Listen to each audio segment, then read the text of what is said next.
Primary ignition. This is Star Wars. Look out! Core World News. You may fire when ready.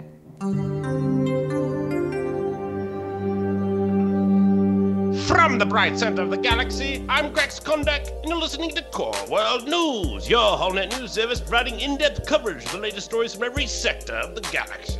Now for your news segment rundown for February 26, 2023. 99 problems, but a bad batch ain't one. We now go live to the CW newsroom to join your hosts for the review of Bad Batch Episode 10, The Retrieval. All right, thank you very much, Grex. Welcome, everyone, to another edition of Core World News. We're so happy to have you here, whether you're watching us live on YouTube right now on a Sunday night, or if you're just listening to the podcast.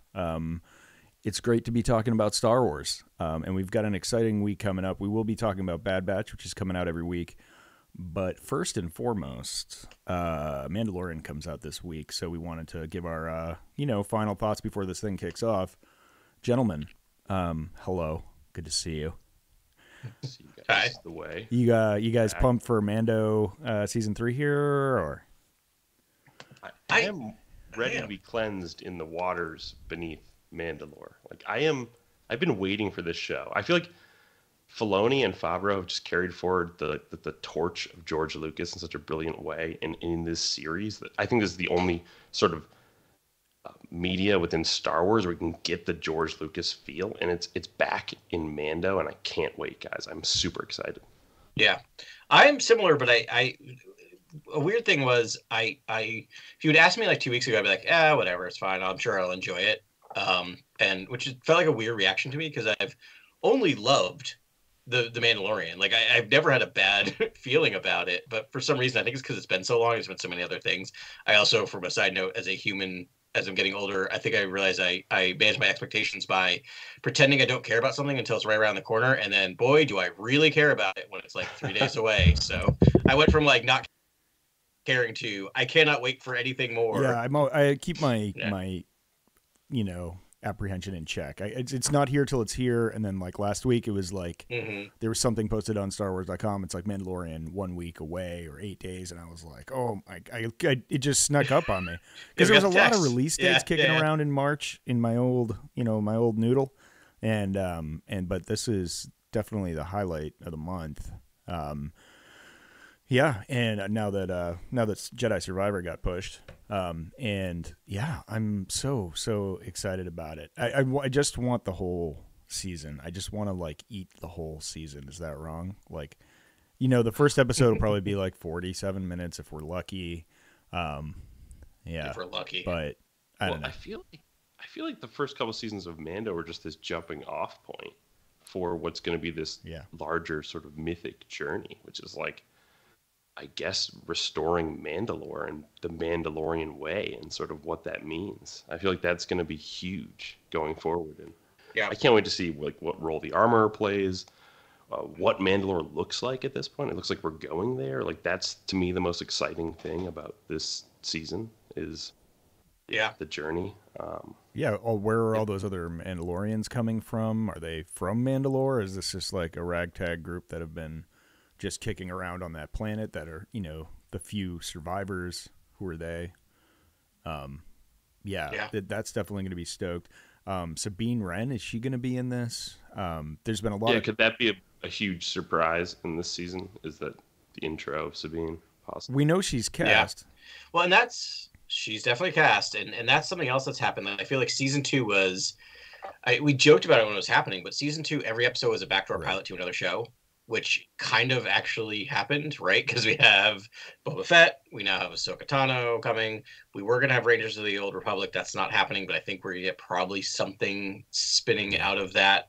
And then we have Skeleton Crew, which didn't directly spin out of anything, but I think what we saw in season 2 is this introduction to this larger Mandoverse. And so not only is this like this season setting up kind of what we're going to see for the rest of Mando, I think we're also just starting to see the larger world that he's inhabiting. Yeah, absolutely. And also just to see the factions of the Mandalorians, and much like Palpatine sort of corrupted the history of the galaxy Maul corrupted the history of the Mandos. We have the Death Watch and this sort of like stringent creed, and then we have, I think, the new Mandalorians, which is sort of like Bo-Katan and her gang, which are like, we don't follow any sort of creed, or I guess they're the old school original Mandalorians when you think about it, but it feels like they're just the freedom fighters, the sort of like the less dogmatic sect crew. I really like Bo-Katan in that crew. I hope Din does like choose to side with Bo at the end of the day. Okay. Yeah, I mean, I'm really excited about the various ideologies of Mandalore coming to fore. I assume that Din Djarin's going to be successful in re-achieving his Mandalorian status, and if that opens the door for the Armorer to tell a little bit about her story, I know, like, I'm pretty sure she's a Maldalorian. She's got the horns, so that's what I'm thinking. Yeah, and we know their sect is Death Watch, which was taken over by Maul and was ultimately the downfall of peaceful Mandalore. So I think, if we get Din Djarin with the Darksaber as a Mandalorian again, he's got to figure out an ideology to follow here. So I wonder what that's going to be. Or create his own, or unite the clans, right? Like, I don't know, but I feel like the whole thing is, I mean, the one of the previews for this started with kind of, the Armorer telling him you're a Mandalorian no more, right? No longer. And I don't think, like, I can't imagine the season's going to go with him going to Mandalore, cleansing himself in the waters, and then she accepting him back, and then everything's good, right? Like, it's the dramatic beat has to be him rejecting her statement. Like, you don't decide whether or not I'm a Mandalorian. I wonder if part of the statement is going to be, I can only imagine you're no longer a Mandalorian, and he just says, no, I am the Mandalore. Yeah. Look at me. Right? Like, I wonder if he claims the title, right? I wonder if that happens. That'd be wild, man. I would love that. I would love for him to go down to like the caves of Mandalore and like, ride a mythosaur out and then like use the Force and be like, Tarvizsla who? Yeah. Din Djarin. My name's Din Djarin. I know, and that would be really the story that almost was in Rise of Skywalker, right? It's like, it doesn't need to be another Vizsla, just because, the original Mandalore was. Like, it can be just a random foundling, and that's a cool story. It is, yeah. So I have a question, or I want to get your guys' thoughts, is that, like, so the previews are really, really, really focused on the Mandalorian plot, right? The plot of Mandalore. And we get a couple of some glimpses, but I feel like these previews are always really good at misdirecting, right? Like, look over here while really this is also happening over here. And I think that's up happening over here that we're not really paying too much attention to is, like, what's Grogu's story this season?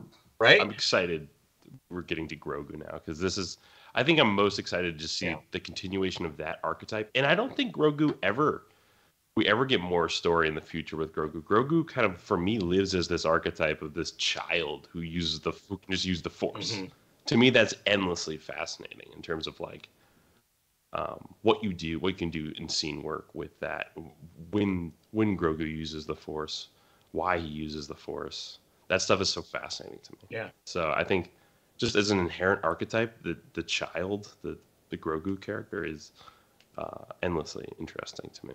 Yeah. Can't wait. And I mean, they can create a new archetype for what a Force user is. It doesn't have to be wearing robes, flipping around with a lightsaber. He can just be using the Force in different ways. Though, I mean, I don't put it past Grogu to flip around. Yeah. At this point. Yeah, I mean, that's one of the only things he learned, right, while he was with Luke. But he has leveled up here just by hanging out with Luke for a while. And, maybe he's I can't believe you just said that sentence, but all right. I mean, did it not happen? That happened. That actually it's 100%. That actually happened, yeah. He just, like, leveled up and, like, he's back, and now he's like, this is great. This is good stuff. That's like number two. Ask me if I could have any master in Star Wars. It would probably be, like, Luke just after Return of the Jedi. You'd be in for wild times, man, because he was just, like, hustling, He was just faking it till he made it at that point. But, I mean, you get to go to all these wild places, and, It's true. But I liked Luke quite a bit. That the little bit we saw Master Luke in Book of Boba Fett, I really enjoyed that version of him, to see that there was a moment where he was a sage teacher. That's right? the Luke that I've always, as a kid growing up, like wanted to see. I wanted to see a bunch of like, okay, Luke's a Jedi. That's awesome. But, we got it in Return of the Jedi for a hot minute, and it was super fun. But yeah, I mean, actually, that was a pretty astounding Luke series of events. It was. As a Jedi. Yeah. But then we had to wait 35 years for another movie. So we kind of missed out. Hopefully we'll maybe fill in some of those gaps. But it should be fun. Another thing with the old Force Reno, we've got leveled up Grogu, but we have the problem of the Darksaber that the man, Din Djarin doesn't really know how to use it yet. There's a lot of chatter online that on the Reddits is actually my preferred social media poison. And that Sabine Wren could actually come into the fold and teach Din Djarin how to wield the Darksaber, which would be poetic in a lot of ways. I mean, that makes a ton of sense. I mean, it'd be I don't know how to say this. I don't want to say this because I'm going to say it, and then I just made a hair movie. It'd be weird if she didn't. Whatever. I'm not a story writer. You prove me wrong happily. But like, it'd be odd, at least, that we know she's in this universe, right? We know she's in the Mandoverse. We know from Clone Wars that she, had spent quite a bit of time with the Darksaber, and that's a big part of her storyline. And that not to transfer into this would be odd, I would think. So in case you're not a Rebels watcher, there's a time there. First of all, be a Rebels watcher. Don't miss out on this, because if this next paragraph I'm about to say doesn't hook you, then I don't know what will. So Sabine Wren goes with Ezra to Dathomir to recover some relic. I forget even why he was there. It was something about Maul, to do with Maul. And then she stumbles upon the Darksaber in Darth Maul's lair on Dathomir. And then Kanan Jarrus teaches her how to use it. And it's a really cool series of like, you need to get your own force, your own humanity in tune with the Kyber crystal that lights a lightsaber. And so it's a really great series there. And so it'd be great to see that flip on its head and have Sabine pass that knowledge down to Din Djarin, or not. And then it opens up the door for a really amazing conversation between Sabine Wren and Bo-Katan if they get in a room together, because also from Rebels, Sabine Wren just gives up the Darksaber to Bo-Katan, and as was prophesized, brought the downfall of Mandalore. Yeah, I mean, it looked like when she did it, it was like, oh, okay, she's just like, I don't want power, take power, go. But like the rule is you got to fight for it. And Bo-Katan didn't do that. And Sabine Wren at that point was a stronger Mandalorian. So anyways, that could be a lot of fun stuff there if Sabine Wren gets in the fold. And I sort of imagine Grogu watching this training. And maybe it falls out of Din Djarin's hand and Grogu picks it up and they're all like, whoa. And he's just whipping it around like it's a straw. And he's like, oh, cool. Grogu with dark. Yeah, because he's instantly in tune with it. And I don't know. So is Grogu the Mandalore? If you keep saying it, you're going to will it into being, I think. I don't know. There he is. He's going to get a helmet, and then he's going to have the Darksaber. Is Bo-Katan sitting on a throne at one point in the trailer? Yes. Yeah. On her own throne. Yeah. I forget what clan she is, but where's that? On a slagged Mandalore. I think it's her seat, of her family, and she's all that's left. Yeah. I haven't seen it in a minute. I feel bad that I don't know clan names right now. I mean, it's probably Clan Catan. I don't know. Clan Catan should be the name of our site. Yeah. Or we think. Yeah. Clan Catan. Well, there's still time. Yeah. There any is. Other? We'll have Clan Catan corner, which will happen at the end of the show. Yeah. Anything else? Any other tidbits that you're looking forward to in this show, or are you just going to let it happen? I mean, Grief Karga's drip was pretty incredible. Just Yeah. Just gonna throw that down. Carl Weathers keeps leveling Yeah, up look at himself Yeah. with his drip. Just upgraded. Yeah. I'm looking forward to catching up with him. He's always a favorite. He always comes in and does a good job. I think we're gonna get Grogu's first words this season. Okay, which are? I don't think they're Jarring. I don't know. Jarring, yeah. I don't know, right? Like it's so tough. It's Daddy. I don't know. Yoda. Probably, yeah. Yoda. Oh, that'd be amazing. Yeah. Jedi. No, I don't know. Yeah. Something. You'll see a hologram of Yoda. They'll do the Rian Johnson. Do you think we get a Thrawn in this, or do you think they're saving that fully for Ahsoka? I don't know. They may want to tease it.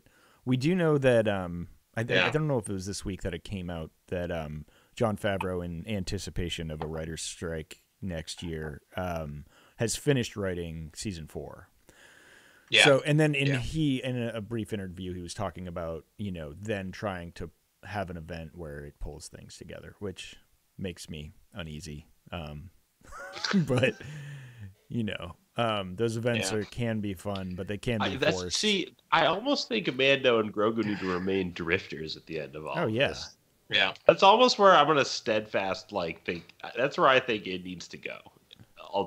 Yeah, I don't know if he you, can be Mandalorian. yeah. I think he has to be a drifter, and Grogu and him have to just lone wolf and cub through the galaxy till the end of their days. I mean, maybe they do an inversion of the story, right? And the refusal of the call is actually his apotheosis, right at the very end, like him. Him claiming it and then throwing it away, realizing that he had to choose Grogu over Mandalore. He's like I've had anxiety over this helmet for far too long. Yeah. I mean, that could be wild. That'd be really good. I think it's more likely we get Boba Fett, his little seat of power gets nuked and he gets launched off as a drifter. But it's not that sort of wolf and cub story that we love with Din Djarin and Grogu. So, yeah.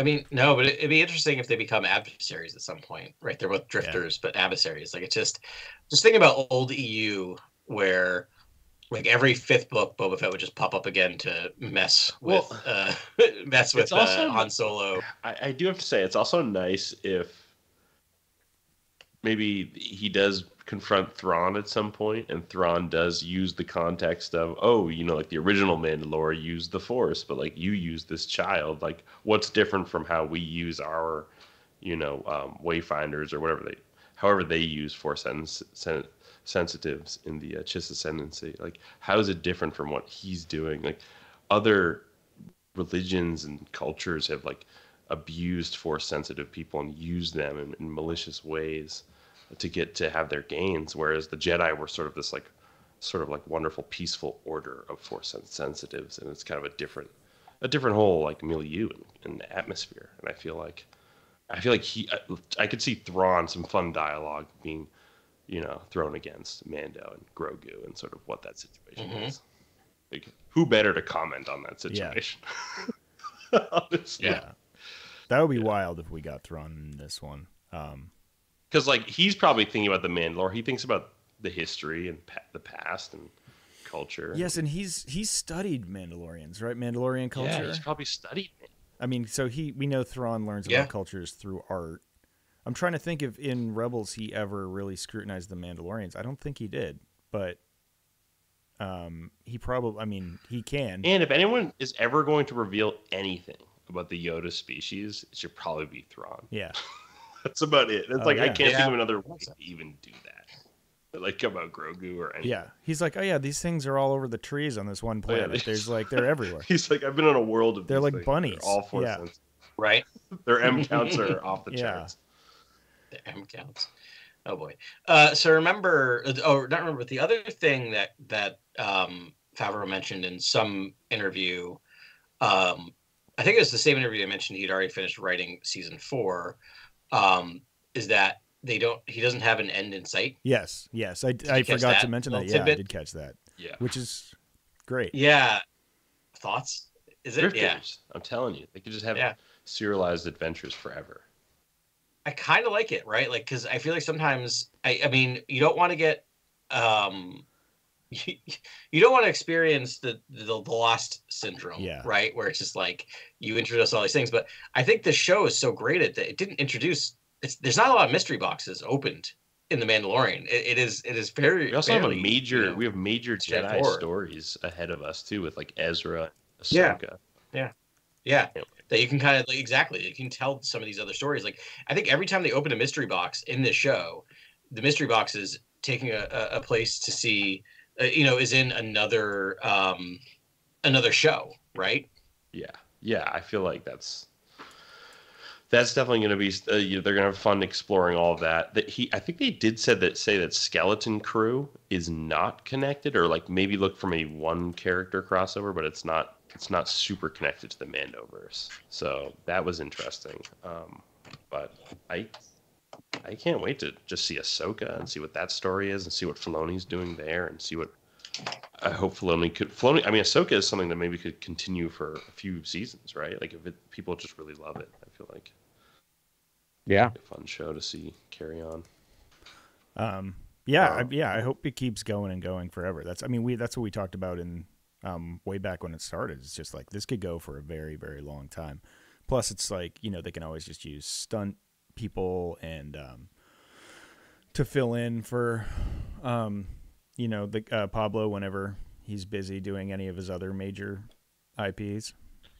Right. When he's in some other blockbuster TV show. But no, it's true. They could very much treat it as a voiceover role, right? Like just he does it in the booth if they really need to get creative. Yep. Yeah.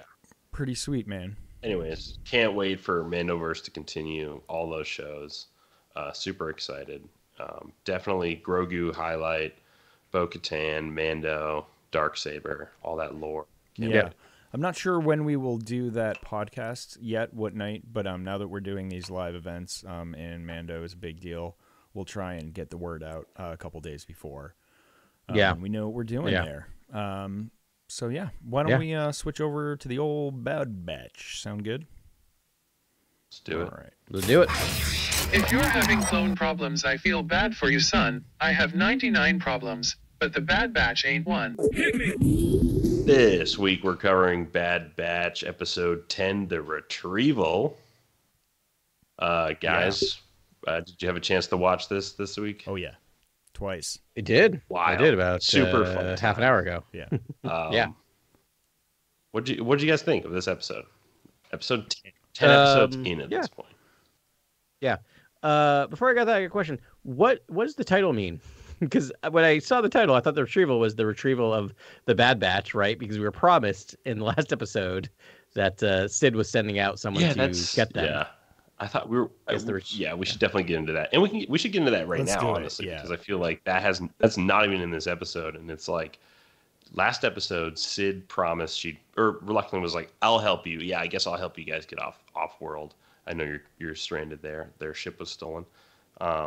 And in this episode, no one comes. Sid didn't send anyone. No one from Sid's side came to save them. They had to save their own. Don't you think it's funny? It's a story about a malicious, greedy, maybe has some sort of eating disorder person. He's a little on the heavy side.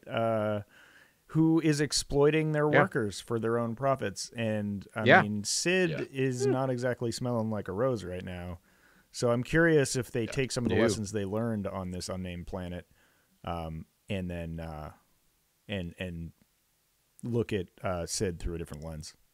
Oh, super, super interesting. So in the summary, there's no Sid. Like Sid, there's don't make contact with Sid. No one. Sid didn't send anyone. It's kind of fun to see that the story took it just a different direction, and sort of it was all about the Bad Batch sort of recovering their ship and getting off world themselves, which was very cool. And here's not a quick summary, but here's a pretty comprehensive summary of exactly what we watched.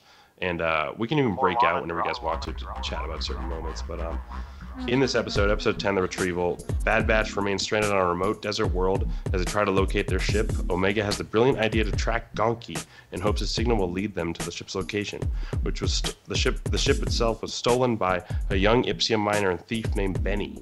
Struggling to fly the unfamiliar ship, Benni takes the Marauder to an old Techno-Union mining site, now ruled by Mako, a greedy foreman who struts around with a retinue of armed security droids and tightly controls the supposedly limited food supply to ensure his workers remain both loyal and servile. Benni is hopeful he'll be rewarded for his find, but Mako laughs at his request for a standard water ration and gives him a few drops of his canteen, and allowing him to keep the power droid as well. While the ship gets stripped by Mako's followers, Gonki makes contact with Omega and relays the coordinates of the mine to the Bad Batch.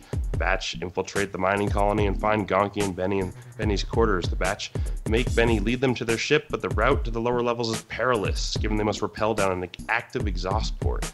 Hunter, of course, leads the way and makes his descent down the stack. Their stealthy approach is nearly compromised by a patrolling security droid, but Hunter quickly dispatches the droid, and the team make for the ship. While Hunter, Tech, and Wrecker work on repairing the hyperdrive, Omega and Benni go to the central tower to disable the ray shields above. Inside the tower, Benni and Omega make it to the control center, where Omega starts her data link. While Omega relays the access codes to Tech, Benni secretly presses a button on a nearby console to alert Mako and his guards. While they wait, Benni and Omega have a heart-to-heart about Benni's struggles and poor living conditions. Omega informs Benni that the contrary to Mako says about the Ipsium they've been selling, it isn't degraded and there's no reason they should be starving. Just as Benni is beginning to see Omega's point, Mako bursts into the room and his droids apprehend Omega. Benni feels terrible for betraying Omega, given it was Mako who had been lying to him and the others all along.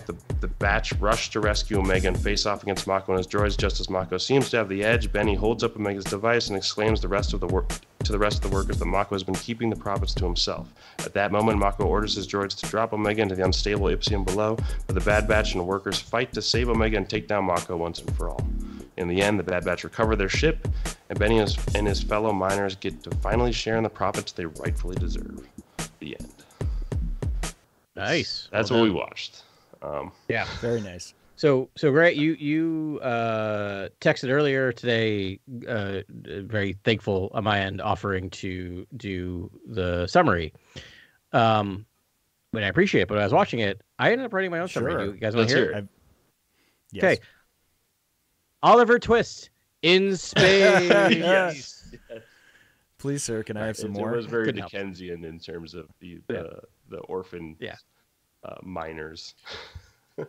Yeah, sorry, I couldn't help myself, but seriously, great, good job. Oh, yeah, it was interesting. Benni we now have Benni. We now have a new Ben. Benni Borrow, which is a pretty funny name for a thief. He wasn't borrowing it; he's stealing it. Yeah, a thief. Yes. I guess he's called in the episode description or something. Yeah. They're like, they must trust a thief. And I was like, is he just a thief? Yeah. He's like this abused minor kid. Like, I don't know. Yeah. It's an orphan. It's a Dickens. Yeah. I know. I mean, technically by his actions, he's a thief, but like by his upbringing, he's like, yeah. When you're hungry, you start thinking about stealing stuff real quick. Yeah, and when you're only told that the only way you're going to eat to survive is by stealing, then are you really a thief? Like, are you just, like the rest of us? Yeah, just wage slaves. I mean, like, which of us aren't actually stealing from people in the jobs that we do? Not me. Anyway, Adam. moving never, on. Never. I mean, nope, not me as a higher ed. Anyway, moving on. Continue talking. I looked up Mako just to get this out of the way to see what species he was because he looked familiar, but I just couldn't place it and wasn't able to find anything. Not determined at this juncture. But he is referred to as a slaver, which is kind of interesting, right? Because I thought he was a foreman. I called him the greedy foreman. I don't even know what his role was really, but I guess those kids were treated pretty horribly. He like gave out one bowl of soup to like 10 kids. Yeah, I mean, I guess that's the thing. Like now we're getting to definitionals, right? Like they are like not they are not working for pay, like real pay, right? They're working for room and board, which is at its very best indentured servitude. But even indentured servants are earning a wage to pay off their indentured. And that's not happening, right? Like literally, it seems like their only option is to work in order to survive, which is, I guess, at its core, the definition of slavery, right? Because there's no ability to accumulate wealth. Mm-hmm. Yeah, sorry, as a sociologist. Yeah. Well, they seem to have like good quarters, and they get like entire droids and things like that. Like it wasn't too bad. It's just a food situation. Like Mako was tightly controlling the food supply, and that was like. Yeah, that was what I thought was the biggest abuse and the biggest offense. It was like none of these people had food. Yeah. No, they didn't. To the point where we see Benni when he's stealing the ship, he sees like a ration bar on the floor, grabs like a ration rat off the ground and like blows the dust off it and eats it. Like, which is super telling. Yeah, yeah. And that's the other thing is like, you know, talking about it is also like it's related to slavery in this term of like, yeah, their conditions were okay and they had a lot of other stuff, but like and really I think, you know, Omega asks Benni at some point, like, why don't you just leave? Right. And that doesn't seem like an idea to him. Right. And that is part of slavery, the history of a lot of different slavery, but in particular American slavery, this idea of like the slaves had the numbers, right. But the mentality wasn't there because of that kept them there. Yeah. The system. Right. And the brainwashing and the entirety and seeing it as just this is what life is. There's no other option. Right. And so that leads to me to my super depressing moment of just like, I love the ending of this show where like, just because of one data pad, they all rise up against Mako. That also seems not realistic to me, unfortunately. Like I was honestly waiting for Benni. Benni's story was believable because he had Omega, right, to kind of show him other options. I thought for sure Benni was going to show that data pad to I can't remember the other kid's name, but his rival, Drake. And Drake was going to lie. I thought for sure Drake was going to look at that and say, I don't know what you're talking about, Benni. Like, because that to me seems like the more realistic ending. Is there a tier? I always take care of my earners. Right? Like, wait, so that's what I wanted to get to, though, was the conditioning of these kids and how, like, he would, I guess, reward some of them for certain weeks and things like that and play favorites with and sort of rotate them and sort of keep up the optics that, you know, some are doing well at certain times and play with their spirits and sort of manipulates them in this really disturbing way that when he dies, I say take him out once and for all, but really when he dies at the end, Benni is like sad that Mako dies. He's basically like distraught that happened. Yeah, no, it's true. He had almost like a connection to him because he had been rewarded in the past in some way. Even then with the canteen of water and the droid, like that was something, but it was awful. Obviously, it's nothing. It's just he had to take in a lot of new information over the course of that thing. You know, pretty much the sun rose and set on Mako's shoulders for him in the beginning. It's all he had lived for, and then all of a sudden he realized, oh wait, no, he's just been cheating us and hoarding it and exploiting us. It's and awful. Yeah, he's been starving us to death for nothing. For nothing. And I that idea of like playing favorites, and it's just it's I mean, it's Fagin, which is again from Oliver Twist. It's just brilliance, right? Because what you're doing is you're playing all of them off against each other so that they can't coordinate, right? Because you start seeing that some are better than others and more favored by Mako, and you can't trust each other because they're going to rat each other out. I mean, the fact that like Benni hits that button, right? That is amazing because at that moment he hits the button. You see him thinking about it. You see him thinking about the entire thing. Mako comes in and says, "Where are the others?" At that moment, you think maybe he's going to actually like support Omega. And he goes, "No, they're in the shuttle bay. I can't remember." But like, it still sells him out, right? Like because it's just that ingrained. It is depressing. So I'm just like Mr. Depressing right now. How do we feel about the likelihood or how well these freed slaves are going to do? Kind of running this organization on themselves. Great. It's going to be all high fives. I think they're going to do great. It's like they might need some counseling and therapy, but I don't know. That's just I'm a little worried they're just gonna kind of rebuild Mako's thing with playing favorites against each other and having like best earners and stuff, and just like I don't know. We're really good with capitalism to kind of reinvent capitalism every time we think we deconstruct it, and we create another organization. But I mean, at least like they can get to a fist fight over the hierarchy of power. Mako had that droid sort of bodyguards, That's true. So I mean, and they mentioned food Yeah. like 29 times in the last 2 minutes of this. I mean, he's eating an apple, then he's eating another thing, and he gets food thrown at him. Yeah. And then he's like, it's time for grub. Like, then they eat another this meal. is chow time. Let's chow down. And I was like, I think they're gonna do fine. It's gonna be awesome. I hope so. It's gonna be I hope so. awesome. Yeah, they're gonna do awesome. I love that, Grant. I have a question for you though. Is there another class below these guys? Like, are there actual just like full-time miners? Or are they also miners as well as thieves and Makos? Super unclear. I didn't know, because he was like, send them to the mines for 10 years. That'll, if they live that long. And you always see people sort of going in and out of the mine for the Ipsium in like on that back Mortal Kombat catwalk that's like in the background. Yeah. They did show that one time. I only got one look.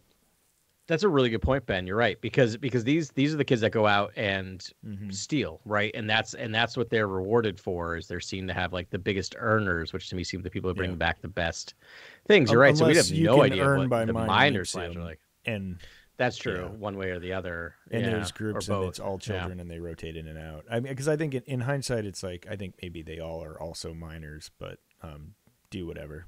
Maybe Ipsium's super valuable. Yeah. I feel like Mako wasn't sharing how much he was making. No, not at all. Yeah, I think they'll be off. I think they'll be fine financially. Socially, I worry about them. Yeah. But hey, maybe they're great. I think the good news is. Also, I think they're going to be fine because it's Star Wars. I think if it's the real world, I'd be a little more concerned. But I feel like Benni will. We're going to see him again. Do we all think? And so we might get a little kind of, little catch up about how the rest of them are doing. Yeah, because that was he's like, if you ever need a thief, and it's like, well, yeah. Wink, wink, nudge, nudge. Yeah, probably going to need a thief there at some point. You're right, yeah. And so hopefully we'll get a little quick update on how it's going. But with Fett, Benni team up, Benni and the Fett. Benni and the Fett. Wow. Can we just end? Can we end the podcast now? How do we go anywhere from there? We did it. I don't have much to say about this episode. It was. I thought it was fun. Again, the lighting. We talked about the lighting and the animation work is astounding. How about that landing? Hunter rappelling down the stack, the exhaust stack was pretty sweet. Yeah, I'm literally watching it right now. It's really good. I will say, won't go into too much details on the air. I've had a week and a half, and so I'm a little like very, very, very tired, and so I tend to get emotional when I'm very tired and I watch things, which is kind of my favorite thing is to watch a movie when I'm insomniac because I can actually feel my feelings. But Omega's leap of faith, I actively got choked up that she saw Hunter and change what she was doing to immediately push herself off the catwalk to be lava basically, and that's how much she trusts him. I literally was getting choked up in that moment of just it's amazing the family they formed so quickly that she just was like, yep, I'm safe. I can throw myself in the lava and I know Hunter. Or Grant, was there something else going on there? Perhaps was she tapping into some sort of unseen energy field? I didn't get that. Did you get that? I didn't get that at all. I'm telling you, I'm looking out for you, Grant. I don't think it's going to happen, but I'm rooting for you. I feel like she knows she needs to create more time in any situation. She's like, how can I just at least hold on to the droid for a second, create a few more seconds of time so Hunter can get in position? Because the Bad Batch just takes a second to get in position, but once they're in position, it's 100%, a 1,000,000% success. It's fun. I like that a lot. And we know that Omega is also, we've seen young episodes in Clone Wars of young clones. They are not as adept and savvy as Omega is. She's special. And she's doing some really amazing things. the intro sequence. Yeah, that is a forced jump though, because she goes super far.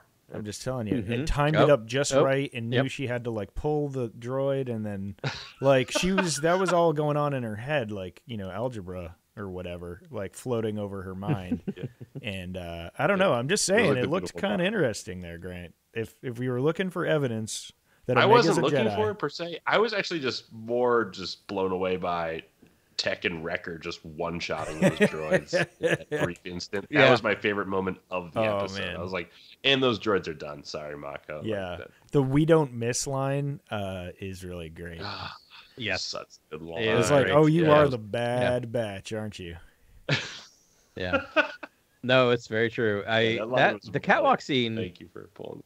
Was really well done. Like it was well done. I appreciate again that the second they saw that Omega was in danger, there was no thought about putting the guns were just down. The blasters were down immediately, right? And they're like, well, I guess we'll go work in the mines for 10 years now. Yeah. That wasn't gonna happen. Exactly, it's like it's cute you thought that. He's like, I've got this whole situation under control, and it's like, no, you don't. Yeah. That reminds me of was it? It was pretty touching when Omega was like, the Marauders, our home. Yeah. It's our, we see it as our home. It's the only home we have. I was like, it's amazing. That was. Oh, that brought my thing. But Ben, you were gonna jump in. What were you gonna say? Well, my other favorite, possibly my favorite line of that was, "You stole the wrong ship," which is begging to be said, and it was like, oh boy, yep, you don't want to steal that ship at all. I can't believe I waited this long to say this, but like justice for Gonki, not even justice, but like this is Gonki's ep. Yeah. Right? Like he was the linchpin of this whole thing. If it was for Gonki, they wouldn't have found the damsel in distress, Gonki. Yeah. But it's a whole big bear hug by Wrecker at the very end. Useless power droid, as Mako. And it's like, whoa. How dare you? I was like, how dare you? Yeah. And his gonking sort of gets to him after a while. He's like, it's great. He's just like, I feel like he recede into a dark corner and just gonk quietly at one point. Mm-hmm. Like, that's amazing.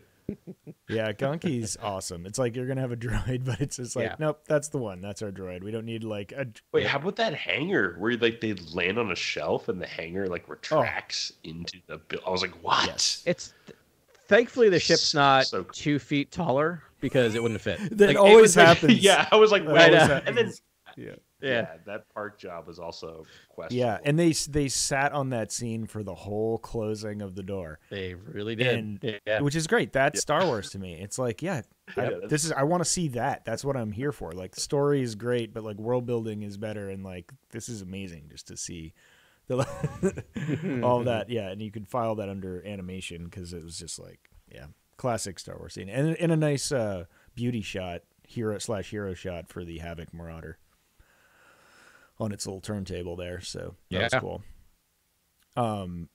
So I'd love to get to the end of this episode. We get, a couple of things. Firstly, watching the Bad Batch leave in the Havoc Marauder was like a very uplifting and fun scene. I enjoyed that. But then we have a little dialogue exchange here about the Empire is not the only threat. We've seen so many like Mako and I think it was Tech who Omega was talking about this, and Tech said there are many more like us. Yeah. Right. Yeah, that was such a fun, beautiful moment. And so I don't know. I'm always searching for something deeper, like a storyline that's like carrying these things through a direction. But I mean, is he just vignetting here? Is this just like, is this a little microcosm of Star Wars, and there you go? Or is this leading us somewhere? I think he's just alluding to the other people who are resisting the Empire and resisting the corrupt and evil sort of persons in the galaxy. I mean, it could be a little meta, right? Because those people are the disparate rebellion waiting to be formed, right? And then they just get off a planet where they formed the rebellion to overtake, and they even say this is a microcosm of the Empire in this episode. So, I guess it's just a sort of hearken, like we're getting slowly towards the rebellion, but they're way away. I mean, this is year one of the Empire still, I think. So, yeah, I read it similarly as like foreshadowing that they're gonna start intersecting with some of these other proto rebellion type people or things. Because I mean the other question I have is like we've talked about Sid a little bit, and Ben, I loved your analogy there of that. I didn't even pick up on that, but the second you mentioned, like, oh yeah, it is exactly like what's going on with Sid. Like I can't imagine that we're gonna go into season 3 with the Bad Batch still hanging around and working for Sid, right? Like it can't be, right? So I feel like we got to move these characters forward in some way, and this season seems to be them awakening to the fact that they have to do something more for the galaxy. Yep. Yeah, I hope so. I mean, they've been leaning on that like every episode, sort of quoting it. So yeah, I hope they go on a new adventure. It's like the Sid thing's fun, but it's just leading to these vignettes. I'm ready for the Smoking Man episodes of this, and let's push the plot forward a little bit. We've only got 6 episodes left, right? So 6, and I think I think the last 2 are on the debut on the same day, right? Yeah. So we only got 5 weeks left. Yeah. Right. But we're still gonna have some overlap with Mandalorian, so that's gonna be wild. Sure. This is our first overlap in the major. Yeah. So that'll be rad. Our cup floweth over. I know these last 2 episodes were relatively short. Expect a long one next week, I would guess. Yeah, I would write math. Lots of Star Wars coverage. Yeah. Awesome. Well, any other final thoughts, y'all? Just thought it was funny how Tech pronounces Navicomputer. Navi computer? I don't think I picked it. I don't think I caught it. Navi computer. It was amazing. I was astounded by it, and now it's the only way I can hear that word. Yeah, there was a couple of lines in there. That was one that harkens back to something. And then Wrecker's like, this is a waste of time. Like, he does, like, the Luke Skywalker, like, line delivery, which is kind of funny. Wrecker secretly is. That would be great. Luke Skywalker from A New Hope. That would be great. True. But That's another funny. really fun ride here. I can't wait to just go back through when this is done and watch them all and just, like, soak it all in because it's a fun ride. The crew's great. So, all right. Well, I guess we'll wait till next week, and we will cover not only the next episode 11 of the Bad Batch, but episode, oh gosh, I guess it must be episode 17 of the Mandalorian, right? 8 and 8. Right. Yeah. Cool. So we'll be doing that next week. Thanks very much for hanging out with us this week. And until then, may the Force be with you. This is Grex Kondak signing off for the news on Twitter and Instagram. Thank you and good night. Remember, the Force will be with you always.